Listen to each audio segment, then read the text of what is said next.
Homologous series. Yabo uma ucabanga homologous series, vele ucabanga isibongo. Ngiqonda ukuthini? Angithi ngithe ahlukene ama-organic molecules. Ahluke ngani? Nge-functional group. Njengamanje sengithi-ke kuwena asehluke ngo-size. Kanjani na?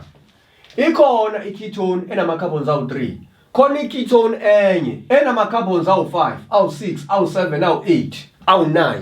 Uyabona? Ahluke ngani ngo-size? Khona encane, khona enkulu. Shuthi u-ketone asithini? Isibongo. Isibongo sikababa wakho.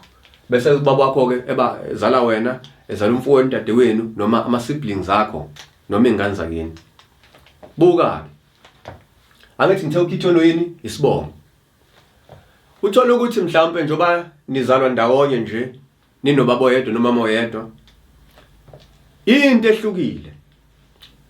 Zikhona izinto ezihlukile vele. Kodwa khona lento efanayo kunina nonke, mhlawumbe ngaba amehlo. Uthola ukuthi mombuka lobonto, lamehlo le, amehlo kaMazibuko lawo, uyabona. Mawuthi alibuka ikhala la kaSithole leliyana. Lo Sithole mhlawumbe omaziyo endaweni yangakini. Shuthi ke i-homologous series yini?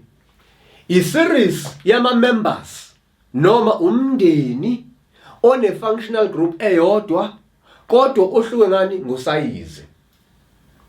Angiphinde. Yini i-homologous series? Angelibhale igama leli ungaze ugcine usuzakhele yakhe into oyithandayo.